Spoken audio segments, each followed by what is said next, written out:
Hey, good morning, everybody. Good morning, Sick to Fit. Good morning, Facebook. Good morning to everyone who might be watching this wherever you are. Just got back from a 6 mile run. And this 6 mile run took me under an hour and 15 minutes.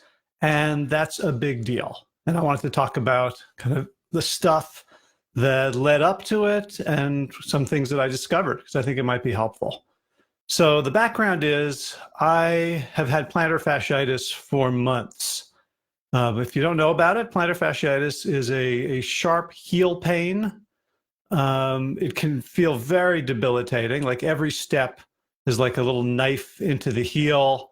For a while, I thought it was a bruised bone because I'd never had it before and I hadn't paid much attention to it. So I really thought like I was hit on the heel by a sledgehammer or something.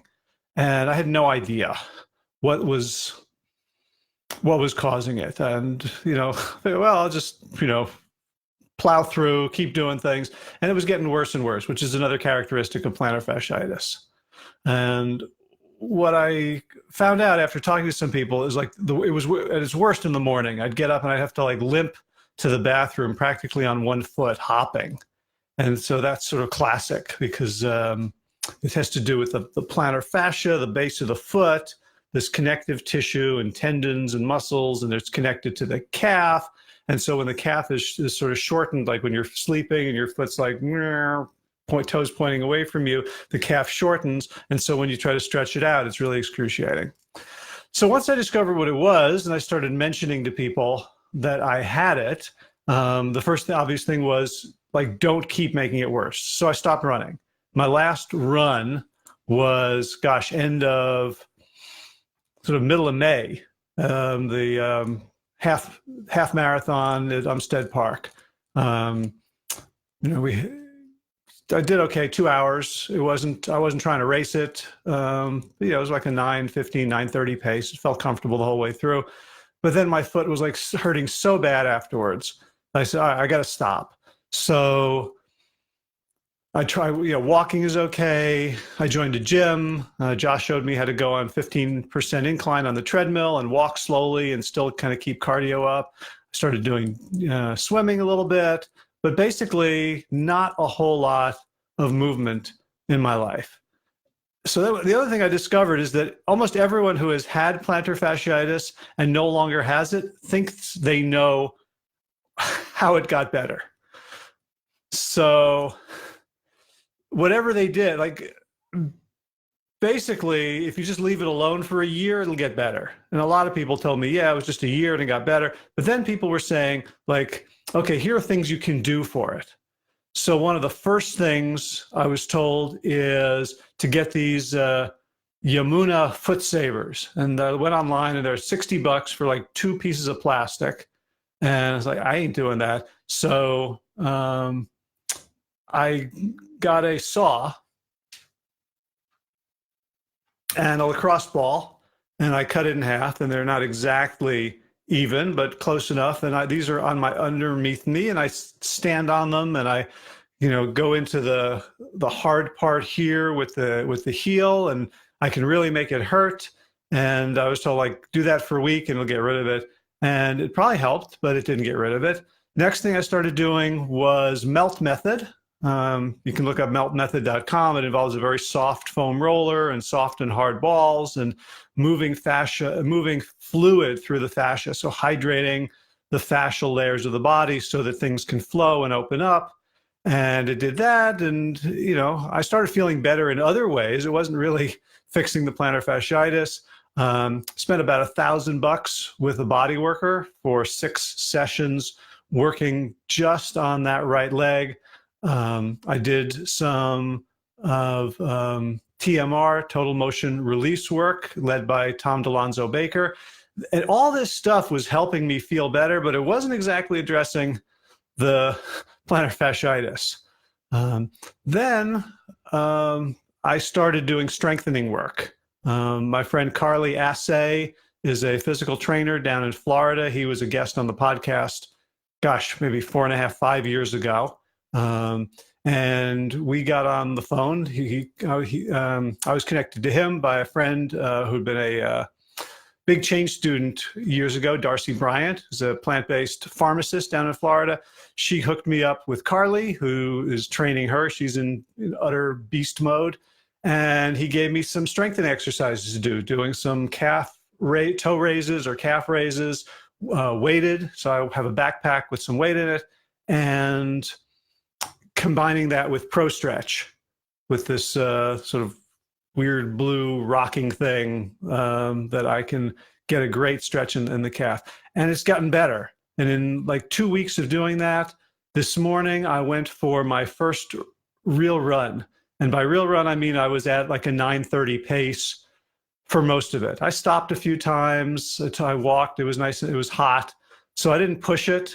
My cardio is obviously not where it was when I was racing. So I didn't want to go too hard, but mostly I ran at a comfortable 9:30 pace with almost no pain.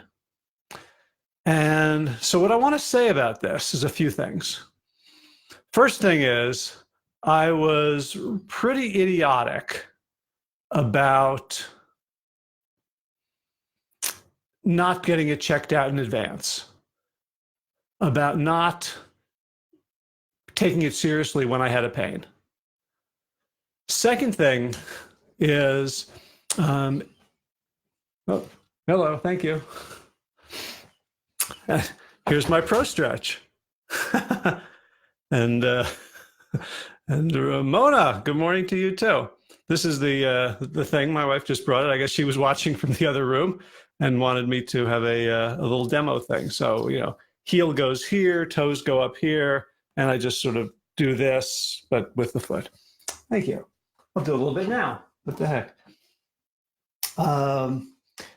So when there is pain, get it checked out. Don't just assume that it's just going to get better on its own. Like, if you go for a run and it's like, there's like muscle ache, and then you rest for a day and it starts feeling better. That's normal. That's normal discomfort and growth. You do a lot of push-ups, the next day your shoulders are sore.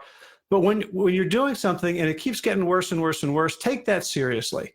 Because what that means is, if I'm, want to be a distance runner and I'm going to be running 6, 8 miles, 10 miles, 15 miles on weekends and doing long races, it's like John Hines described it to me. John Hines is the visionary founder of Monkey Bar Gym, which I think it's a chain now. He's up in Madison, Wisconsin. And I think it's one of the only plant-based gyms in the country. It certainly was at the time. And he says, imagine a car where the wheels alignment is a little bit off. You go 100 yards, not a big deal. If you go 100 miles, big deal. If you go 10 miles an hour, not a big deal. But if you go really fast, 100 miles an hour, and you go really far, it's just going to fall apart. So when you're doing long runs and you start seeing those problems, then you realize, okay, there is some sort of imbalance in my gait, and I have to address that before it gets to the point of being really terrible. And one thing I know is, one of the other things I did for the plantar fasciitis is like yoga toes, which are these stretchy things that go between my toes to kind of open up my feet after decades and decades of wearing shoes and sneakers that compress the toes. So I know I can put the yoga toes on the left foot just by lifting my foot up. You can't see it, but it's pretty high. It's almost at the desk level here. But with my right leg, I can't do that. The knee starts to hurt, so I have to kind of evert it and go out that way to get that on. So I know there's this tremendous imbalance in the flexibility around the hip and the knee. And to wait for plantar fasciitis, like I've been running for 3 years, 3 years now, and this is something that could have been addressed well in advance by just paying attention to gait, by noticing subtle signs, and doing things like yoga, doing things like melt method, doing things like total motion release, the stretching, the strengthening, all the things I'm doing to rehab, I could have done to prehab to prevent it in the first place. So that's one learning. The second learning is I didn't get discouraged when I couldn't run for 2 months. And that's partly because learning from other people who have gone through this and gone through it much worse. So Josh basically spent, 20 17 through 2018 not being able to run. It was over a year where he really couldn't compete because of various back and leg problems. And so for me, 2 months, it was in perspective, and to understand that this is going to happen. Maybe I could have prevented it, and I would have had something for a week or 2 weeks. Maybe I can be smarter in the future, but little injuries are going to happen. They're part of the training process, and they're not like, oh, things were going so well for me. I was doing so great, and now all of a sudden this. And it can kind of feel like the universe is saying, not for you. You don't get to be healthy. Just when you were dialing in your eating, just when you were getting an exercise practice going, I'm going to take it out. I'm going to cut your legs out from under you. Too bad. And I know a lot of people in WellStart Health will have some experience like that. Oh, my leg flared up again. Oh, and it feels so damn unfair. It feels so evilly ironic that just when I'm getting there, this happens. And I want to say it's not ironic. It's a part of life. And so to be able to accept that, and in fact, what I did, I know I spent a lot more money than I wanted to, but I got to explore and reconnect with all these powerful modalities. I started swimming, for God's sake. I actually tried to learn how to, do that. I kept getting the water up my nose. I kind of, by the end of the second lap, I was like, doggy paddling practically, because I've never been good at that. But it opened up all these possibilities for exploration. And so there was a way in which I could allow myself to be grateful for the push to continue these bodily explorations, and to understand that this is a part of life. This is what happens when we push ourselves. Because if I hadn't pushed myself, if I'd never started running, if I wasn't an athlete now, I'm 54 years old in 2 weeks. I'm getting old. The body's going to break down. There's no way to avoid aches and pains and cellular destruction. Like, this is not a perpetual motion machine. This body of mine has, it's got a warranty. It's got not a warranty, but it's got an expiration date. Certainly, at some point, it's going to fall apart. That's the nature of the game we're playing on this planet. And so I would rather have aches and pains from doing than from not doing. Because I have a feeling the aches and pains from doing, at least at my level, I'm not like free soloing El Capitan. I'm running on roads and on trails. And I'm stopping when I'm tired, and I'm eating when I'm hungry, and I'm drinking when I'm thirsty, and I'm looking both ways, and I wear gear to keep me out of the way of cars with lights and reflection and stuff. I'm being very, very safe, right? And still, it's going to break me down in certain ways, and it's going to keep me from breaking down in other ways. The third thing that I learned, and it really hit me this morning, is I don't love running. I think Josh loves running. A lot of people love running. I love playing ultimate frisbee. I love playing tennis. I love playing basketball against people who are as bad as I am. I love competitive sports. I like races, but I don't love getting up and running in the morning like, oh boy, can't wait to do that.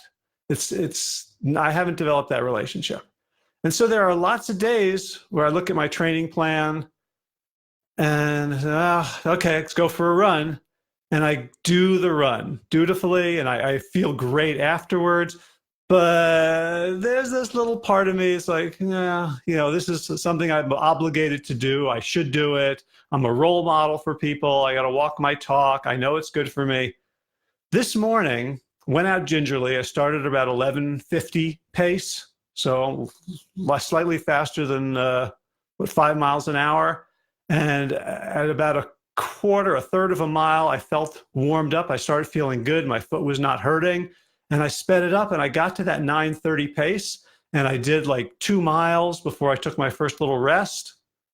And all of a sudden, it wasn't just a linguistic shift, it was a spiritual shift. It's like, I get to run. I get to run. My foot is letting me run. My heel is letting me run. And so I really understood that difference between, well, I got to and I get to. that this run was a privilege. It was a blessing. It was a gift showered down upon me. I didn't deserve it. I didn't earn it. I didn't work for it. I didn't pay for it. I couldn't do it 2 days ago. I was doing like a couple miles at a 12-mile pace, and then it was hurting again. I had to walk, and I wasn't quite ready.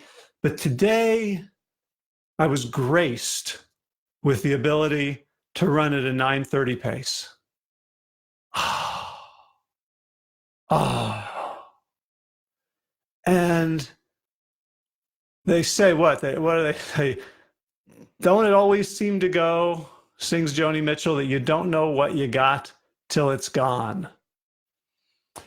And that's what it felt like. I didn't appreciate the running until it was gone, until it was taken away from me, and I had to work to get it back. I had to put some skin in the game. I had to put my nose to the grindstone. I had to work to get back to this thing that I valued so much this morning. And it occurred to me that we don't have to do that.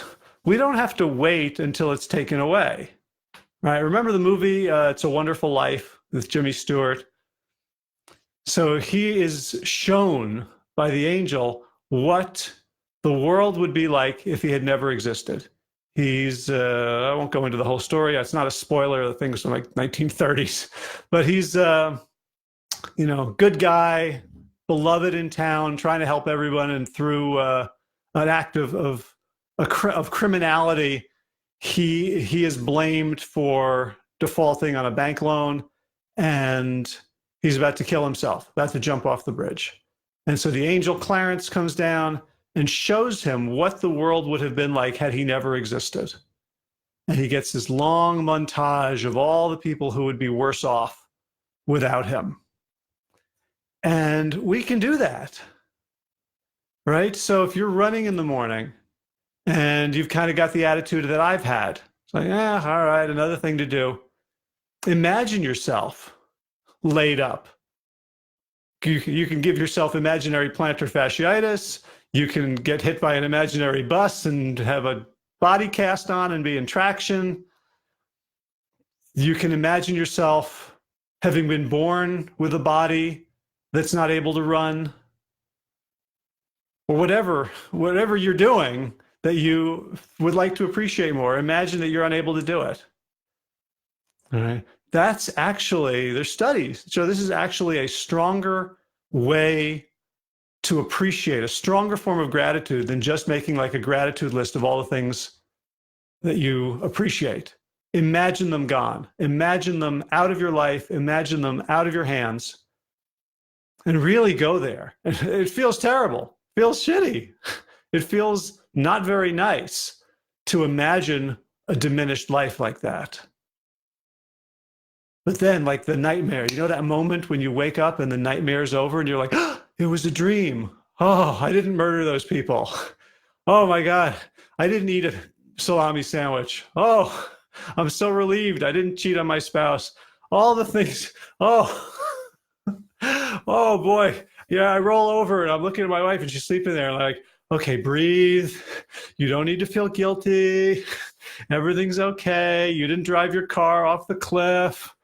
Oh, that's a good feeling, like being embodied in this life and thinking, oh, yeah, this is the life that I've chosen. This is the life that I've created for myself, not that other one. So take some time. Whatever you're resisting a little bit, whatever you feel resentful about, I got to eat all this healthy food.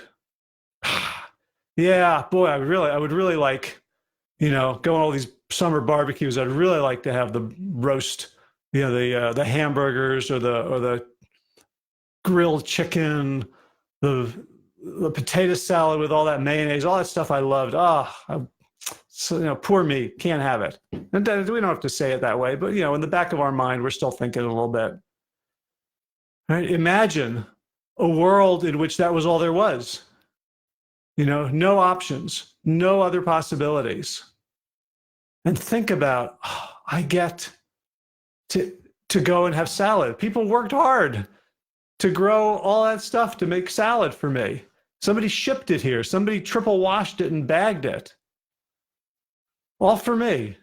Somebody created websites that could teach me how to eat properly. Somebody wrote a book on how to adopt new habits that I've been using.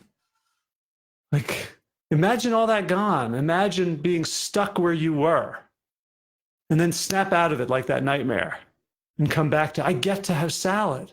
I get to live in a world in which I don't have to toe the party line and eat the way the people around me are eating. I'm woke enough and I am resourced enough to be able to make different choices. Whoa. Whoa.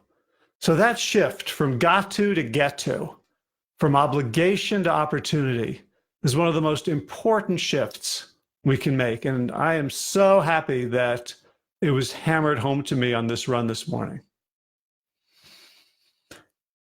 So I got to go. I got a coach training practicum coming in a few minutes. But if you found this interesting and useful, and you would like to continue on this journey, I just want to mention that WellStart Health every month is starting new cohorts, and our promise is we'll help you get from sick to fit. So I was thinking on the run this morning, I was actually thinking about like who this is for. There's just a few criteria, and I think the fact that you're watching this far means that you probably fulfill most of them. And one of them is, look, we're a plant-based program. Doesn't mean vegan, doesn't mean you can't eat anything off of the plant-based menu, but predominantly plants and moving in that direction. So if you are like a bro and you're into keto and tons of meat and paleo and low carb, program's not a good fit. Second thing is, I don't care how many times in the past you may have failed, how many diets you've fallen off of, how many New Year's resolutions you broke by February, how many gym memberships you let lapse. None of that interests me. What is important, though, is, are you willing to try something else? Third thing, you have to be comfortable with a smartphone. If you're watching this, I imagine you are. Fourth thing, you have to be comfortable participating in a group. This isn't an individual program, it's a group program. We are a platoon marching together to achieve this goal. If you're a solo traveler, that's awesome, but this isn't the program for you. But if those four characteristics all feel right and you would like a hand on this journey, check out WellStart Health. That's at wellstarthealth.com. Just go there, you can sign up, and we'll let you know when the next cohort starts. It's usually within a week or two. I assume people are going to be watching this, not just live, so I won't say a specific date, but we're always starting new ones, and we'd love to have you. So thanks everybody for watching. Have a great day. Be well, my friends. Now I got to figure out how to end the live video. Oh, look, there's a button, end live video. Ciao.